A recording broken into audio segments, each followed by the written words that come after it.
Hello everyone, welcome to my channel English grammar tutorial. আজকে আমরা WBPSI main 2020 সালে যে প্রেসিটা এসেছিল তার সলিউশন ইন ডিটেলে দেখে নেব। তোমরা সবাই জানো পিএসসি ক্লার্কশিপকে সামনে রেখে আমি ডেসক্রিপটিভ ইংলিশের ক্লাস শুরু করেছি। এখানে আমি প্রিভিয়াস ইয়ারে যেসব প্রশ্নপত্রগুলো এসেছিল WBPSI বা পিএসসি ক্লার্কশিপে সেগুলো আমি তোমাদের সলিউশন করাচ্ছি, যাতে তোমাদের একটা বেসিক আইডিয়া ক্লিয়ার হয়ে যায় যে পিএসসি ক্লার্কশিপ বা WBPSI তে কিভাবে লিখতে হবে। পিএসসি ক্লার্কশিপ বিশেষ করে আমি ফোকাস করছি কারণ এটাই হচ্ছে আমার মেন টার্গেট আপাতত। এছাড়া তোমরা জানো যে পিএসসি ক্লার্কশিপকে সামনে রেখে আমি দ্য সিলেকশন ব্যাচ লঞ্চ করেছি, যেখানে ডেসক্রিপটিভ ইংলিশ এবং বাংলায় যে ট্রান্সলেশনটা থাকে, অর্থাৎ টোটাল যে 70 নম্বর রয়েছে সেটা আমি তোমাদের কভার করাবো। তোমরা যারা এখনো জয়েন করোনি তারা জয়েন করে যেতে পারো। অলরেডি ক্লাস শুরু হয়ে গেছে, যে দুটো ক্লাস হয়ে গেছে তার তোমরা অবশ্যই রেকর্ডিং ক্লাস পেয়ে যাবে। স্ক্রিনে ডিটেলস আসছে, সেই ডিটেলস দেখে তোমরা অ্যাডমিশন নিয়ে নিতে পারো। তাহলে চলো দেখা যাক আজকে সলিউশন। এছাড়া আর একটা গুরুত্বপূর্ণ কথা বলে রাখি, যারা বিভিন্ন কম্পিটিটিভ পরীক্ষার জন্য প্রস্তুতি নিচ্ছ তাদের জন্য ইংলিশ গ্রামারের ফুল কোর্স সমস্ত টপিক আমার প্লেলিস্টে করানো আছে। তোমাদের যেটা প্রয়োজন তোমরা প্লেলিস্টে গিয়ে সমস্ত টপিক দেখে নিতে পারো। ইংলিশ গ্রামারের এমন কোনো টপিক নেই যেটা আমার চ্যানেলে কভার করা নেই। ঠিক আছে, তাহলে চলো দেখা যাক আজকে আমাদের বেসিক। তাহলে শুরু করবো আমরা। চলো, make precis of the following passage in your own words and add an appropriate title. আমরা জানি প্রেসিতে কি লিখতে হয়, একটা টাইটেল লিখতে হয়। টাইটেল লেখাতেই বোঝা যায় যে আমি প্রেসিসটা বুঝতে পেরেছি না পারিনি। এছাড়া যে বডিটা থাকে সেটা আমাদের নিজের ভাষায় লিখতে হয়। ঠিক আছে, চলো দেখা যাক। One great defect of our civilization, defect মানে কি খামতি, সিভিলাইজেশন মানে সভ্যতা, is that it does not know what to do with its knowledge। তাহলে আমাদের যে সভ্যতা রয়েছে তার একটা বড়, এখানে কিন্তু মহান ভুল আমরা বলবো না, তার একটা বড় ভুল বলবো। ঠিক আছে, কারণ মহান আমরা ব্যক্তির ক্ষেত্রে ব্যবহার করি। তাহলে আমাদের সভ্যতার একটা বড় ভুল, সেই বড় ভুলটা কি, যে এদের যা জ্ঞান রয়েছে সেই জ্ঞানটা কি করতে পারে না, it does not know what to do, সেই জ্ঞানটা নিয়ে কি করতে হবে খুব একটা জানে না, যেটা প্যাসেজে বলছে। তারপরে কি বলছে, science as we have seen has given us powers fit for the gods. আচ্ছা, এখানে এই যে ফিট ফর দ্য গডস রয়েছে, এটা কিন্তু একটা ফ্রেজ বা ইডিয়ম, যার মানে হচ্ছে অফ সুপিরিয়র কোয়ালিটি, মানে যার গুণমান অনেক ভালো। তাহলে science as we have scene, তাহলে বিজ্ঞান যেমনটা আমরা দেখেছি, বিজ্ঞান আমাদেরকে কি দিয়েছে, যে শক্তিটা দিয়েছে সেটা হচ্ছে হাই কোয়ালিটি শক্তি বা power. Yet we use them like small children, তবুও আমরা কি করছি, তাকে আমরা ছোট্ট শিশুর মতো ব্যবহার করছি। কেন করছি, কিভাবে করছি, সেটা প্যাসেজে পরে রয়েছে। For example, we do not know how to manage hour machines. উদাহরণস্বরূপ আমরা কি বলতে পারি, যে আমরা জানি না কিভাবে আমাদের মেশিনকে ম্যানেজ করতে হয়। তাহলে বিজ্ঞান আমাদের ক্ষমতা দিয়েছে, মেশিন তৈরি করার পাওয়ার দিয়েছে, কিন্তু সেটাকে কিভাবে ম্যানেজ করতে হবে সেটা আমাদের জানা নেই। Machines were made to be men's servants. তাহলে এখানে একটা গুরুত্বপূর্ণ কি আছে, মেশিনকে কেন তৈরি করা হয়েছিল, মানুষের চাকরের জন্য তৈরি করা হয়েছিল, অর্থাৎ সে মানুষের হয়ে খাটবে।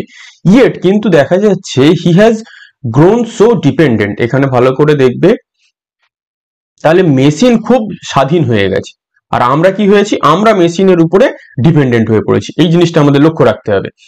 On them that they are in a fair way to become his masters, অর্থাৎ মেশিন কি হয়ে গেছে, তাদের মাস্টার হয়ে গেছে, তাদের প্রভু হয়ে গেছে। তাদের মানে কাদের, আমাদের হিউম্যান বিংদের প্রভু হয়ে গেছে। Already most men spend most of their lives looking after and waiting upon machines. তাহলে এখন প্রায় কি দেখা যাচ্ছে, মানুষজন স্পেন্ড মানে কি ব্যয় করা, বেশিরভাগ সময় তাদের ব্যয় করছে বা কাটিয়ে দিচ্ছে কি করে করে, মেশিনের যত্ন নিয়ে, মেশিনের দেখভাল করে। কারণ যদি আমরা মেশিনকে দেখভাল না করি সেটা খারাপ হয়ে যাবে। And the machines are very stern masters. এখানে কি স্টার্ন, স্টার্ন মানে কি কঠোর। মেশিন কি হয়ে গেছে, মেশিন এখন খুব কঠোর একটা প্রভু হয়ে গেছে আমাদের, সে যা বলছে আমাদের সেটাই করতে হচ্ছে। কারণ আমরা জানি মেশিন যদি খারাপ হয়ে যায়, সে প্রোডাকশন বন্ধ করে দেবে, তাহলে আমাদের সমূহ বিপদ। তাহলে they must be fed with coal, fed মানে কি খাওয়ানো, ফিড থেকে হয়েছে ফেড, যেহেতু এটা প্যাসিভ ভয়েস। তাদেরকে কি খাবার দিতে হয়? কয়লা দিতে হয়। গিভেন পেট্রোল টু ড্রিঙ্ক, আমরা যেমন জল খাই, মেশিনকে কি দিতে হয়? পেট্রোল দিতে হয় ড্রিঙ্ক করার জন্য বা পান করার জন্য, তবেই সে ভালো চলবে, ভালো থাকবে। অয়েল টু ওয়াশ উইথ, তাদেরকে তেল দিয়ে ধুইতে হয়। আমরা জানি মেশিনকে আমরা তেল দিয়ে ধুইলে সেটা চকচক করে, জং ধরে না, ভালো থাকে। Must be kept at right temperature, অর্থাৎ এই যে মেশিনগুলো রয়েছে সেগুলোকে কি একটা সঠিক টেম্পারেচারে রাখতে হবে, না হলে তার বিভিন্ন টেম্পারেচারের ভাগ আছে, খারাপ হয়ে যেতে পারে। If they do not get their meals, যদি তারা তাদের খাবার না পায়, when they expect them, যখন তাদেরকে খাবার দেওয়া প্রয়োজন, they grow sulky, সেগুলো নোংরা হয়ে যেতে থাকে, সেগুলো জং ধরে যেতে থাকে, জীর্ণ হয়ে যেতে থাকে, refuse to work, কাজ করা বন্ধ করে দেয়, and or burst with rage, এবং তারা রাগে ফেটে পড়ে। কিভাবে রাগে ফেটে পড়ে? কারণ যদি না আমরা তাদেরকে ভালোভাবে যত্ন করি, পরিচর্যা করি, সেটা তো আর মানুষের মতো বলতে পারবে না আমাকে খাওয়া দাও খাওয়া দাও, কিন্তু সেটা রাগে ফেটে পড়ে, তার কাজ করা বন্ধ করে দেয়, ঠিক আছে।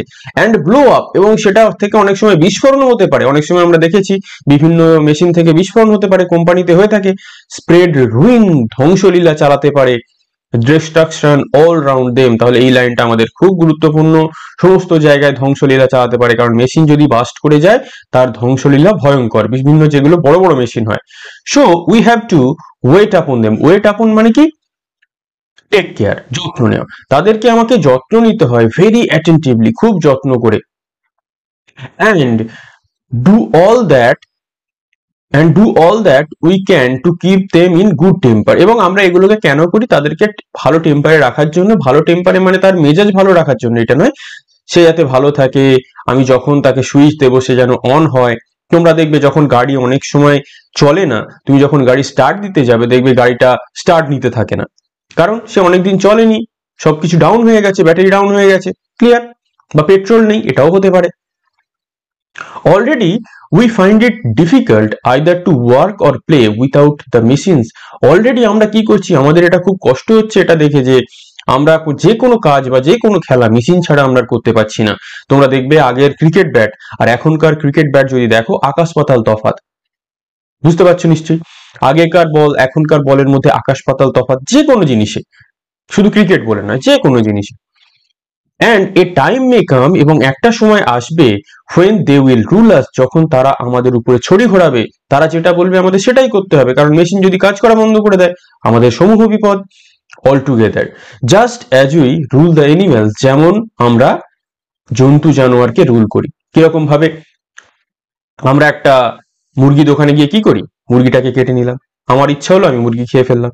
যখন তোমাদের বাড়িতে যদি কোনো কুকুর বেড়াল থাকে, তোমরা কি করো? একটা রুটি ফেলে দাও, এই তুই খেয়ে নে।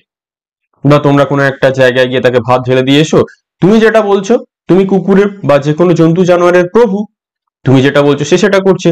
আর মেশিন যখন আমাদের প্রভু হয়ে যাচ্ছে, তখন মেশিন আমাদের যেটা বলবে সেটাই আমাদের করতে হবে। তাহলে এখান থেকে আমরা কি আইডিয়াস ক্লিয়ার করতে পারলাম?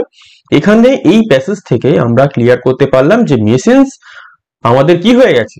মেশিন আমাদের প্রভু হয়ে গেছে। এটা আমরা একটা টাইটেল লিখতে পারি।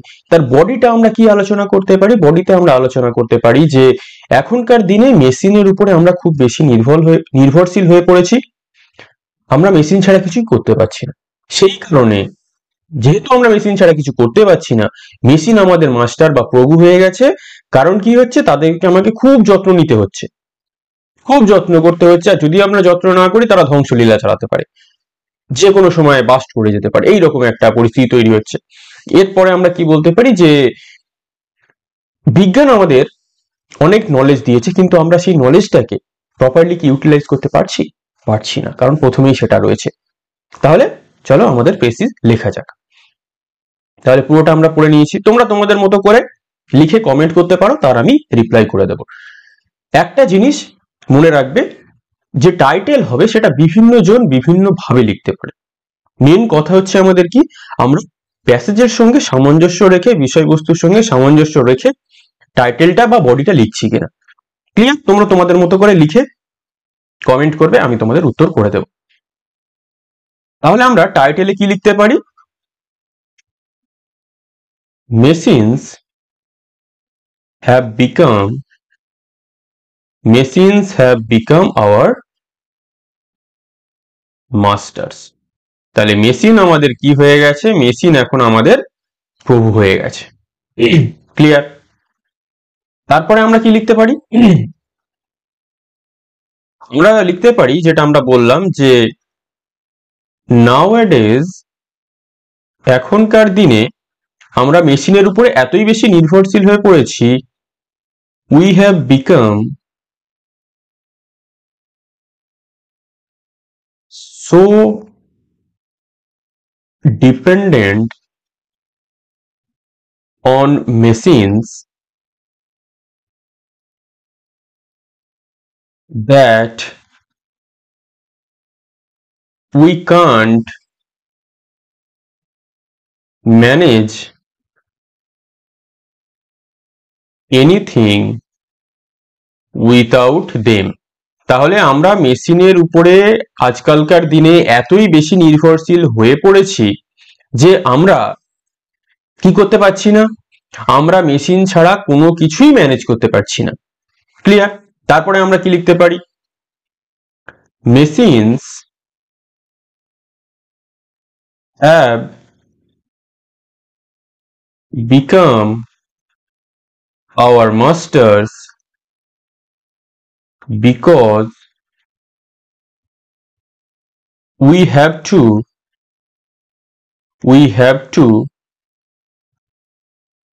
take care of them very attentively, else they can cause, বা দে, আমরা এখানে ক্যান না লিখে উইল করে দেবো, এখানে উইল করে নাও তোমরা, দে উইল কজ ডিস্ট্রাকশন। আমরা কি লিখলাম? যে machines have become hour masters, machine আমাদের মাস্টার হয়ে গেছে, বিকজ কারণ এখন তাদেরকে আমাকে খুব যত্ন করে, ভেরি অ্যাটেন্টিভলি, খুব সহনশীল ভাবে যত্ন করে তাদেরকে দেখভাল করতে হচ্ছে। যদি না আমরা সেটা করি তাহলে কি হবে? দে উইল কজ ডিস্ট্রাকশন, তারা কি করবে? ধ্বংসলীলা চালাবে। তাহলে এগুলো কি প্রমাণ করছে? It proves that we have failed to properly utilize the knowledge we have gained কোথা থেকে? from science। তাহলে এই যে মেশিনের উপরে আমরা নির্ভরশীল হয়ে পড়ছি, মেশিন ছাড়া কিছু ম্যানেজ করতে পারছি না, এটা কি প্রমাণ করছে? ইট প্রুভস দ্যাট, এটা প্রমাণ করছে যে we have fail to properly utilize, এটা কিন্তু UTILIZED, ইউটিলাইজ মানে সঠিকভাবে ব্যবহার করা। We have fail to properly utilize the knowledge. প্রথম পেজে আমরা দেখেছিলাম যে আমরা বিজ্ঞানের থেকে যে নলেজটা পেয়েছিলাম সেটাকে আমরা ভালোভাবে ব্যবহার করতে পারছি না। কেন? এটাকে প্রথমেই লিখলে হবে না, কারণ এটাকে পরে লিখতে হবে, কারণ প্রথমে কারণগুলো লিখতে হবে। কি কি কারণ? কারণ আমরা মেশিনের উপরে ডিপেন্ডেন্ট হয়ে পড়েছি, মেশিন ছাড়া আমরা কিছু করতে পারছি না, মেশিন আমাদের মাস্টার হয়ে গেছে, প্রভু হয়ে গেছে, মেশিনকে আমাদের খুব দেখভাল করতে হচ্ছে। তাহলে এই যে জিনিসগুলো, এগুলো কি প্রমাণ করছে? এগুলো প্রমাণ করছে যে আমরা ব্যর্থ হয়েছি সঠিকভাবে জ্ঞানটাকে ব্যবহার করার। যে জ্ঞানটা আমরা কোথা থেকে পেয়েছি? We have gained from science, যে জ্ঞানটাকে আমরা বিজ্ঞান থেকে পেয়েছি। কারণ মেশিনকে আমাদের চাকর হওয়ার কথা ছিল, তার পরিবর্তে আমরা মেশিনের চাকর হয়ে গেছি, তারা আমাদের প্রভু হয়ে গেছে। ক্লিয়ার? তাহলে দেখো কত ছোট করে আমরা প্যাসেজটাকে লিখে দিলাম, বডিটাকে পুরো আমরা লিখে দিলাম। তোমরা তোমাদের মতো করে, যদি তোমাদের মনে হয় যে তোমরা অন্য কিছু টাইটেল লিখছো বা অন্য কিছু লিখছো, এই আইডিয়াসটাকে ধার করে তোমরা তোমাদের মতো কমেন্ট করবে, আমি সেখানে তোমাদের বলে দেবো যে কোনটা ঠিক হচ্ছে, কোনটা ভুল হচ্ছে, কার খারাপ হয়েছে, কার ভালো হয়েছে, যেমনটা আগের প্রেসিসটা আমি করেছিলাম। কিছু করা হয়নি, কিন্তু আমি চেষ্টা করব প্রত্যেকের করার। এবং তোমরা যারা ডেসক্রিপটিভ পার্টের জন্য প্রস্তুতি নিচ্ছ, তোমরা জানো যে আমি সিলেকশন ব্যাচ লঞ্চ করেছি, কারণ একটাই কথা, চাকরি হবে কিন্তু এখান থেকেই। ইংলিশ তুমি ভালো পারবে না, চাকরি হবে না। কারণ বাংলা যে প্রেসি রয়েছে, যে রিপোর্ট রয়েছে, ওটা মোটামুটি সবাই লিখবে। তারপরে বাকি যে 70 নম্বর, ইংলিশের 50, বাংলা ট্রান্সলেশনের 20, এখানেই কিন্তু গেম চেঞ্জ হবে। তাহলে এই গেমটাকে চেঞ্জ করার জন্য, চাকরি নেওয়ার জন্য অবশ্যই ডেসক্রিপটিভ ব্যাচে জয়েন করে যাও। আমি একদম বেসিক থেকে শুরু করেছি, স্টেপ বাই স্টেপ আমরা এগোবো। এবং তোমরা যারা বিভিন্ন কোয়েশ্চেনের সলিউশন দেখতে চাইছো, আমি তো প্রিভিয়াস ইয়ারের কোয়েশ্চেন গুলো সলিউশন করাচ্ছি। ওইরকম বই থেকে একটা প্রেসি আনলাম, সেখানে উত্তর লেখাই আছে, ওই রকম প্রেসি আমি করাতে পছন্দ করি না। যেখানে চ্যালেঞ্জ নেই সেটা করিয়ে লাভ নেই। চ্যালেঞ্জ সেখানেই যেখানে আমরা প্রিভিয়াস ইয়ারের প্রেসি গুলো সলভ করব, ট্রান্সলেশন সলভ করব, সেখানেই। ক্লিয়ার? তাহলে আজ এই পর্যন্তই, পরের পার্টে খুব শীঘ্রই দেখা হবে। Thank you for watching.